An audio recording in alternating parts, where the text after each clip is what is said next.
जय हिंद प्यारे साथियों। रोजगार विद अजय यूट्यूब चैनल पर आप सभी का बहुत बहुत स्वागत है। देखो, बीएसएफ में एएसआई और हेड कांस्टेबल की वैकेंसियां आ चुकी हैं, फॉर्म भरना स्टार्ट हो चुके हैं। तो यदि आप इंटरेस्टेड हैं तो यहाँ पर आप ज़रूर फॉर्म अप्लाई करें। अब इस वीडियो में मैं आपके साथ डिस्कस करने वाला हूँ कि जो बीएसएफ में जब आप हेड कांस्टेबल बनोगे या फिर एएसआई बनोगे तो आपको सैलरी कितनी मिलेगी।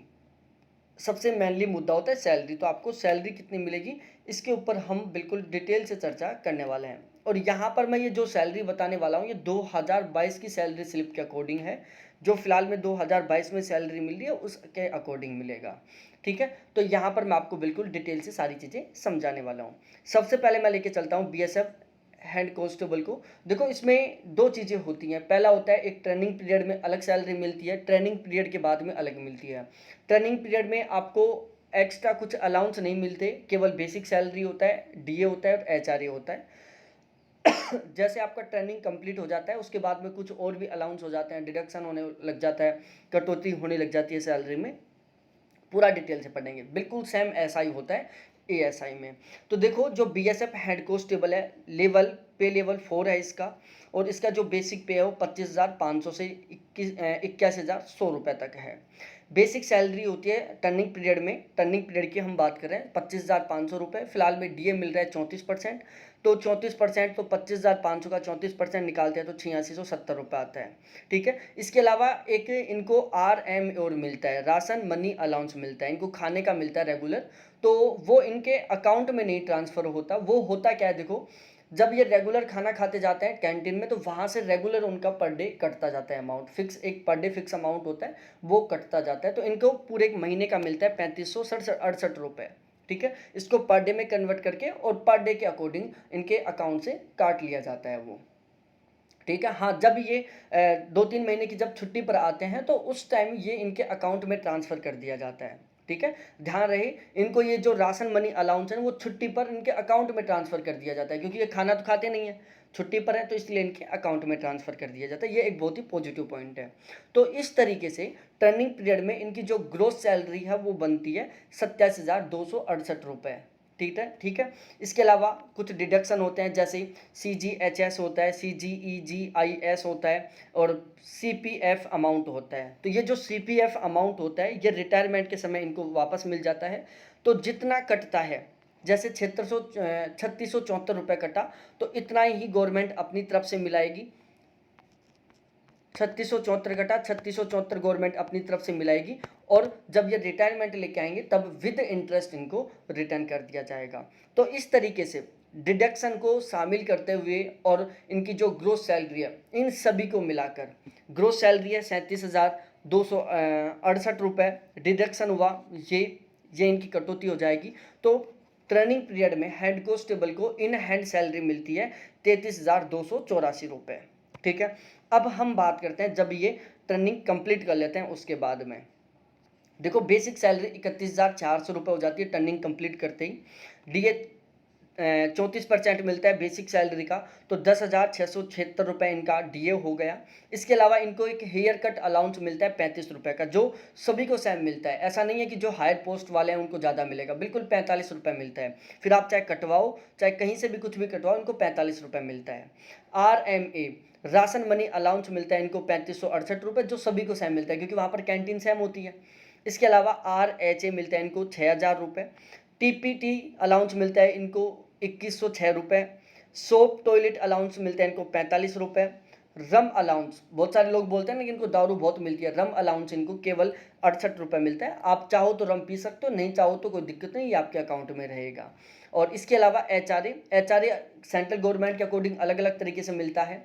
तो यहाँ पर हम एक एवरेज जो देखो 8, 16, 24 मिलता है, 8, 16, 24 जो एक कैटेगरी है, जैसे मुंबई है, दिल्ली है, चेन्नई है, कोलकाता, यहाँ पर 24%। लोकल एरिया जैसे गांव में आपकी ड्यूटी है तो 8%, और किसी बड़ी सिटी में है तो आपको 16%। तो यहाँ आप HRA 16% मान लेते हैं। ध्यान रहे, जो HRA होता है वो आपका DA और आपकी जो बेसिक सैलरी है इन दोनों को मिलाकर निकलता है। ठीक है, तो बेसिक सैलरी और DA दोनों को ऐड करके उसका 16% निकालोगे तो निकल कर आएगा 6732 रुपये, जो आपको HRA मिलेगा। ठीक है। तो इस तरीके से टोटल इनकी सैलरी हो जाती है ग्रोस सैलरी 60,595 रुपये। इसके अलावा एक बात और बता दूं, देखो इनको एक एक्स्ट्रा अलाउंस और मिलता है, वो लगभग 16-17 हज़ार रुपये मिलता है जब इनकी ड्यूटी जम्मू कश्मीर में होती है। जब बीएसएफ के जवानों की ड्यूटी या तो जम्मू कश्मीर में होती है, जैसे उत्तरी पूर्वी भारत में होती है, जहाँ मतलब बहुत डिफ़िकल्ट कंडीशन वाली सिचुएशन में होती है, जब यहाँ इनकी ड्यूटी ऐसे एरिया में होती है जहाँ पर रहना बहुत ही कठिन है, कठिनाई वाले क्षेत्र में जब इनकी ड्यूटी होती है, तो इनको लगभग 17,000 के आसपास का एक एक्स्ट्रा अलाउंस मिलता है, ठीक है। और इनको एक फिक्स टाइम पीरियड के लिए रखा जाता है, ऐसा नहीं है कि चलो इनकी 10-10 साल के लिए वहाँ ड्यूटी, नहीं, ऐसा नहीं होता। जैसे 1 साल के लिए, 1.5 साल के लिए, 2 साल के लिए ऐसे रखा जाता है एक साथ बल्क में। तो उस टाइम इनको मंथली वो 16-17 हज़ार का जो इनको अलाउंस मिलता है, रिस्की अलाउंस, वो मिलता रहता है, ठीक है। तो वो अलग से है, मैं उसको यहाँ पर शामिल नहीं कर रहा हूँ। मैं शामिल कर रहा हूँ कि आपकी ड्यूटी एक नॉर्मल एवरेज जो नगर हैं, सिटी हैं, उनमें आपकी ड्यूटी, तो बता रहा हूँ मैं यहाँ पर। डिडक्शन क्या होता है, CGHS 250 रुपये कटेगा, चाहे किसी भी पोस्ट के हो आप। CGEGIS ये 30 रुपये कटेगा। ये देखो मेडिकल से रिलेटेड है, आपकी फैमिली और आप यदि बीमार हो जाते हो तो आपका फ्री जो इलाज होता है उससे रिलेटेड है। CPF अमाउंट करता है 3674 रुपये। इतना ही गवर्नमेंट अपनी तरफ से मिलाती है, और जब आप रिटायरमेंट लेके आओगे तो आपको विद इंटरेस्ट सारा अमाउंट मिल जाएगा। इसके अलावा एक SPBY सीमा प्रहरी बीमा योजना के तहत 500 रुपये मंथली और कटते हैं इनकी। तो इस तरीके से ये टोटल डिडक्शन होता है, और इनकी नेट सैलरी बनती है ट्रेनिंग के बाद में 56,141 रुपये, ठीक है। जैसे ट्रेनिंग कंप्लीट होगी तो आपकी सैलरी रहेगी लगभग 56,141 रुपये। उसके बाद हम बात करते हैं ASI। देखो ASI का जो पे लेवल 5वां होता है, बेसिक सैलरी 29,200 से लेकर 92,300 तक होती है। ट्रेनिंग पीरियड की हम बात करें तो ट्रेनिंग पीरियड में इनका बेसिक पे होता है 29,200 रुपये, DA 34%, तो 99,128 रुपये इनका DA बन जाता है।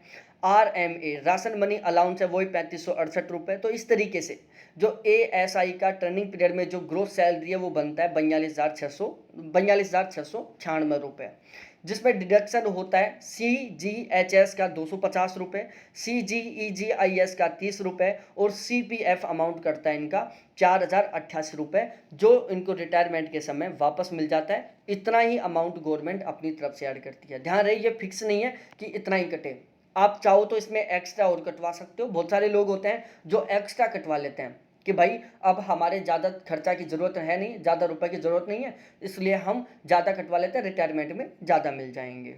तो ये आप ज़्यादा भी कटवा सकते हो। तो इस तरीके से यदि आप ASI बनते हो तो टर्निंग पीरियड में आपकी सैलरी रहेगी इन हैंड 38,608 रुपये आपके अकाउंट में ट्रांसफ़र की जाएगी। अब जैसे आपका ट्रेनिंग पीरियड खत्म होता है तो आपकी बेसिक सैलरी हो जाती है 35,100 रुपये। 34% आपको DA मिलेगा तो 11,934 रुपये आपको DA मिलेगा। हेयर कट अलाउंस वही 45 रुपये मिलेगा। RMA वही आपको 3568 रुपये मिलेगा खाने का, और राशन मनी अलाउंस RHA आपको 6,000 रुपये मिलेगा। TPL अलाउंस आपको 2106 रुपये मिलेगा। सोप टॉयलेट अलाउंस आपको 45 रुपये मिलेगा। रम अलाउंस वही आपको 68 रुपये मिलेगा। और HRA मिलेगा, तो HRA वही मैं 16% मान के चल रहा हूँ, जो कि DA प्लस बेसिक सैलरी दोनों से निकलता है। तो DA और बेसिक सैलरी इन दोनों को जोड़कर आप उसका 16% निकालोगे तो निकल कर आएगा 7525 रुपये, ठीक है। तो इस तरीके से ही आपकी टोटल ग्रोथ सैलरी बन जाती है 66,391 रुपये। अब इसमें डिडक्शन होते हैं, जैसे CGHS 250 रुपये सभी का कटता है, CGEGIS 30 रुपये सभी का कटता है, CPF अमाउंट 4,088 रुपये कटेगा इनका, और इतना ही अमाउंट गवर्नमेंट अपनी तरफ से मिला के रिटायरमेंट के समय आपको विद इंटरेस्ट वापस कर देती है। सीमा प्रहरी बीमा योजना के तहत आपके 500 रुपये मंथली कटेंगे। तो इस तरीके से ट्रेनिंग पीरियड के बाद में यदि आप ASI बनते हो तो ट्रेनिंग पीरियड के बाद में आपको सैलरी मिलेगी इन हैंड आपके अकाउंट में 62,523 रुपये आपके अकाउंट में ट्रांसफ़र होंगे पूरा कंप्लीट डिडक्शन के बाद में। तो ये था टोटल सैलरी का। हाँ, बाकी आपकी ड्यूटी यदि जैसे जम्मू कश्मीर में या बहुत ही कठिनाई वाले क्षेत्र में रहती है, जैसे जम्मू कश्मीर में हो गई, लद्दाख में हो गई, या फिर उत्तरी पूर्वी भारत में हो गई, तो आपको लगभग 17,000 रुपये मंथली का एक एक्स्ट्रा अलाउंस और मिलेगा। तो यदि आपकी ड्यूटी वहाँ पर होती है तो इसमें आप 17,000 और ऐड कर लेना, तो 17,000 ऐड करोगे तो ये सैलरी हो जाएगी लगभग 80,000 रुपये मंथली, ठीक है। तो तो एक बहुत अच्छी खासी सैलरी होती है। हाँ, यदि आपकी ड्यूटी जैसे मुंबई में हो गई, दिल्ली में हो गई, चेन्नई में हो गई, तो ये जो आपका एचआर है वो आपको 24% हो जाएगा। तो इस तरीके से ये टोटल सैलरी है एएसआई की और हेड कांस्टेबल की। ठीक है, तो बाकी आपने अभी तक फॉर्म अप्लाई नहीं किया तो अब फॉर्म अप्लाई करो। और बाकी इसी तरीके से आप इस वैकेंसी से संबंधित यदि कोई भी नोटिफिकेशन आता है, कोई भी नया अपडेट आता है और उनसे आप ऑलवेज रिसेंटली अपडेट रहना चाहते हो, तो प्लीज़ एक बार चैनल को जरूर सब्सक्राइब करें। बहुत बहुत धन्यवाद आपको देखने के लिए। थैंक्स, बाय मेरे प्यारे साथियों।